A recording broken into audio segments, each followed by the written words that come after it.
بسم الله الحمد لله الصلاة والسلام على رسول الله صلى الله عليه وسلم أسئلة وأجوبة مثلوان كتاب ሁለተኛ درس ጀምረናል። أسئلة ጥያቄ ማለት ነው። وأجوبة ከነ መልሶቿ ማለት ነው። للصغار ለህፃናቶች የተዘጋጀች ስጋር የተባለው እዚህ ጋር ህፃን ብቻ ሳይሆን ጀማሪንም ያካትታል። ولا يستغني عنها الكبار ትላልቆቹም ከዚህ አይብቃቁም። ወላ يستغني አይብቃቃም عنها ከኪታቧ ማለት ነው። አልኪባር ትላልቆቹ ማለት ዑለሞቹ ራሱ ማለት ነው። ለምን ለሁሉም ሰው አስፈላጊ ነች። በመጀመሪያ ደረጃ አምስተኛ ቁጥር ላይ ደርሰናል ማለት ነው።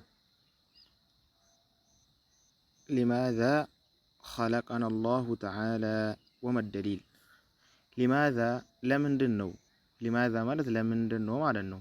خلقنا የፈጠረን አላህ ለምንድን ነው የፈጠረን تعالى ከፍ ያለው ለምንድን ነው የፈጠረን። وما الدليل ማስረጃውስ አለ አላህ እኛን በመፍጠሩ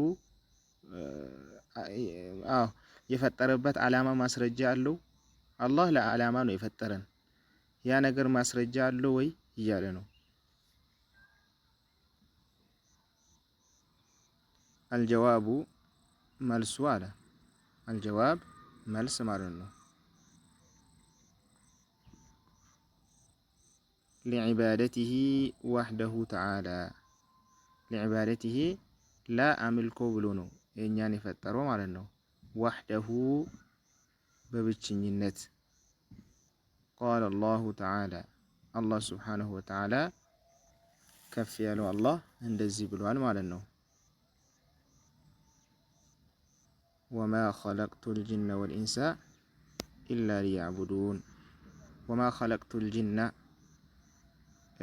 جننم الفتركم والإنس سونم الفتركم إلا ليعبدون اندي عملكم نجي زاقاهن وما يمتلا أفراشنا الفتركم خلقت الفتركم ማለት ነው።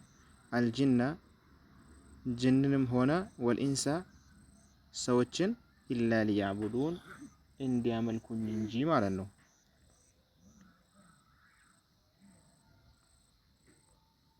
እንግዲህ ቁርአኑ ደግሞ የት እንደሚገኝ ይኸው ከና ቁጥሩ ሱረቱ ዛሪያት ውስጥ አልአያ 56ኛው አያ ላይ ይገኛል ማለት ነው።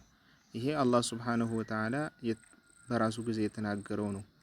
ለምን ዓላማ እንደፈጠረን የተናገረበት የቁርአን አንቀጽ ነው ማለት ነው። ስለዚህ አላህ እሱን እንድናመልከው ነው የፈጠረን ማለት ነው። ለዛ ዓላማ ነው።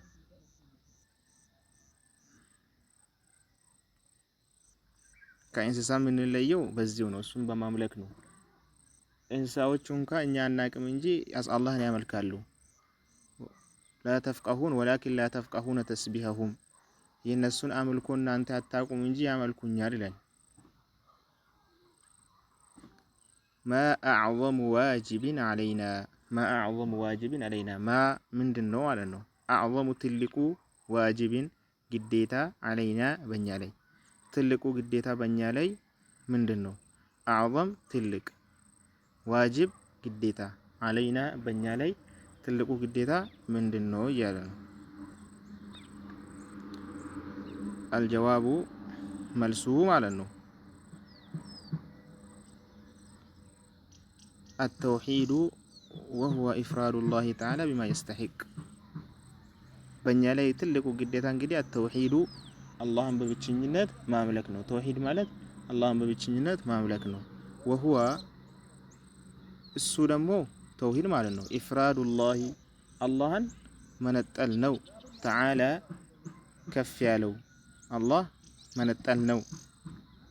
ነጥሎ እሱን ብቻ መገዛት ማለት ነው። ቢማ يستحق በራሱ ሐቅ በሱ ሐቅ መነጠል ነው ከሌሎቹ ማለት ነው። ለምሳሌ ዱዓ መለመን ያለበት አላህ ሆኖ እያለ ሌላን አካል ከለመነን የአላህን ሐቅ አልሰጠንም ማለት ነው። ዱዓ ልመና የአላህ ሐቅ ነው። መለመን ያለበት እሱ ብቻ ነው። ሌላን ከለመንን ሽርክ ውስጥ እንገባለን፣ የአዛብ እንሆናለን ማለት ነው። አላህ ይጠብቀንና ስለዚህ ቢማ የስተሂቅ ኢፍራዱላሂ አላህን መነጠል ነው። ተዓላ ከፍ ያለውን ቢማ የስተሂቁ እሱ ለራሱ ሐቅ በሚያደርገው ማለት ነው፣ በአምልኮው ማለት ነው። ለሱ ብቻ የሚደረገውን ሐቅ ለሱ ብቻ አድርገን ማለት ነው። ሰባተኛ ጥያቄ ኡዝኩር አንዋዕ ተውሂድ። ኡዝኩር አንዋዕ ተውሂድ። ኡዝኩር ማለት ጥቀስ ማለት ነው። አንዋዕ አይነቶችን፣ አተውሂድ የተውሂድ አይነቶችን ጥቀስ። ተውሂድ አይነት አለው? ይከፋፈላል? ናም። እንግዲህ መልሱ አልጀዋብ መልሱ አለ በአንደኛ ተውሂድ ሩቡብያ የጌትነት ተውሂድ ማለት ነው። አላህ ሱብሓነሁ ወተዓላ ፈጣሪ፣ የሚያበላ፣ የሚያጠጣ፣ የሚያኖር፣ የሚገል የመሆኑ ተውሂድ ማለት ነው። ሩቡብያ ማለት ጌትነቱን። ይሄንን ብዙ ሰዎች ያምናሉ። ሀታ ከካፊሮች ራሱ የሚያምኑ አሉ ማለት ነው። ከአላህ ውጪ የሚፈጥር የሚያበላ የሚያጠጣ እንደሌለ ያምናሉ።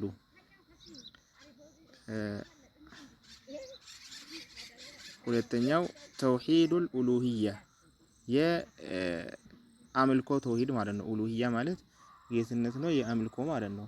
እንግዲህ ተውሂዱል ኡሉሂያ ማለት ተውሂዱል ዒባዳ ማለት ነው።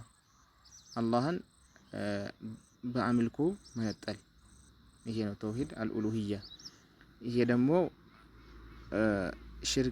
ሽርክያት ውስጥ የማይገቡ ሰዎች ናቸው ይሄንን የሚያደርጉት እንጂ ሌሎቹ አይተገብሩም። ለምን? አላህን የሚያመልከው በትክክለኛነት ሙስሊሞች ብቻ ናቸው ማለት ነው። ስለዚህ ይሄ ተውሂድ በጣም ከባድ ነው። ብዙ ሰው የሚበላው እዚህ ጋር ነው የማይፈጽመው ማለት ነው። ኩፋሮች ይሄንን አይቀበሉም። ለምን? ሌላን አካል ከአላህ ጋር ማምለክ ምናምን ያደርጋሉ ማለት ነው። አላህ ልጅ ያለው እንደዚህ ነው፣ ኩፋሮቹ እንደዛ ይላሉ። ሌላ ደግሞ ከኛም ሆኖ መሻይኾችን ይጣራል፣ ዱዓ ያደርጋል፣ እነሱ ድረሱልኝ ይላል። ይሄ ሁላ ሽርክ ነው። ስለዚህ ተውሂዱል ሩቡብያ ማለት ይሄንን ያካተተ ነው። ተውሂዱል ሩቡብያ ማለት የመፍጠር፣ የማብላት፣ የማጠጣት ይሄንን ሙሽሪኮች ራሱ ያምናሉ ማለት ነው። ተውሂዱል ሩቡብያ ግን ሙስሊሞቹ ብቻ ናቸው የሚያደርጉት የኢባዳ አይነት ማለት ነው። ናም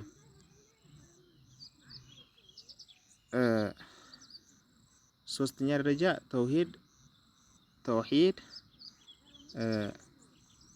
አልአስማ ወስፋት። ተውሂድ አልአስማ ወስፋት አላህን በስሞቹና በባህሪዎቹ መነጠል። እንግዲህ አስማ ስሞቹ ማለት ነው። ሲፋት የአላህ ሱብሓነሁ ወተዓላ ባህሪያት ማለት ነው። ናም አስማ ማለት ለምሳሌ አርረሕማን፣ አርረሒም፣ አልመሊክ፣ አልቁዱስ፣ አሰላም፣ አልሙእሚን፣ አልሙሀይሚን ይህ ሁላ የአላህ ሱብሓነሁ ወተዓላ ስም ነው። የአላህ ሱብሓነሁ ወተዓላ ስም ገደብ የለውም ማለት ነው። አላህ ሱብሓነሁ ወተዓላ ጥሩ ጥሩ ስሞች አሉት። ወኢሊላሂ አልአስማኡል ሁስና ፈድዑሁ ቢሃ።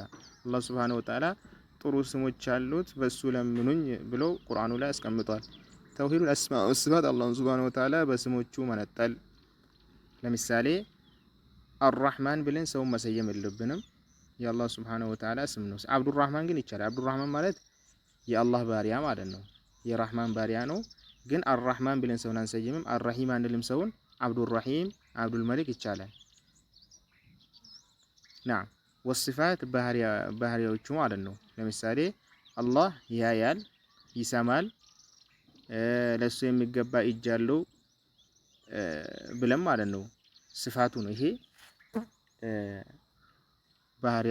ባህሪዎቹ ነው ማለት ነው። እንግዲህ በዚህ መነጠል ነው አላህን ሱብሓነሁ ወተዓላ። እንዳላበዛ እንዲህ አድርጋችሁ ያዙ። ተውሂድ ሩቡብያ ማለት አላህ ፈጣሪ ነው፣ የሚያበላ ነው፣ የሚያጠጣ ነው ብሎ ማመን። ኡሉሂያ ማለት አምልኮ የሚገባው ለአላህ ብቻ ብሎ ነው ማመን። ተውሂድ አስማ ወሲፋት አላህ ሱብሓነሁ ወተዓላ ለራሱ የሆነ ስሞች አሉት፣ ባህሪዎች አሉት ብሎ ማመን። ናም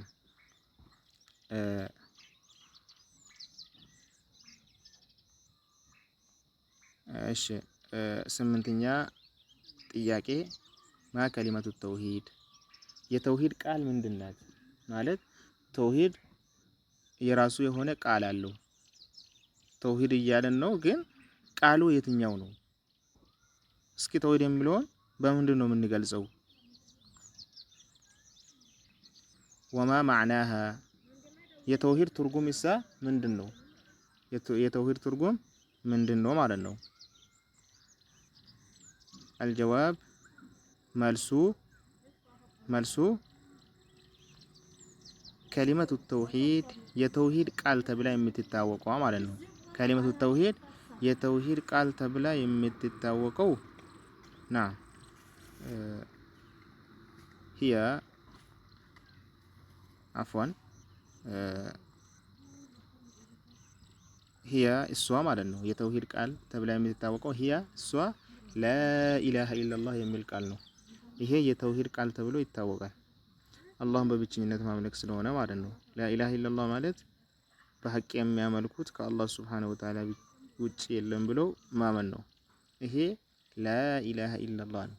ስለዚህ በሐቅ የሚመለክ ከአላህ ውጭ የለም ማለት አላህን አንድ ማድረግ ነው ማለት ነው። ስለዚህ ላኢላሃ ኢለላህ ተውሂድ ነው። ተውሂድ ማለት አላህን አንድ ማድረግ ዋሂድ ከሚለው የመጣ ነው ተውሂድ። ስለዚህ አላህን አንድ ማድረግ ሲባል ላኢላሃ ኢለላህ በሐቅ የሚያመልኩት ከአላህ ውጭ የለም ከተባለ አላህ አንድ ተደርጓል ማለት ነው። ሌላ የለም። ይሄ ነው። ስለዚህ የተውሂድ ቃል ተብላ የምትታወቀው ላኢላሃ ኢለላህ ነች። ናም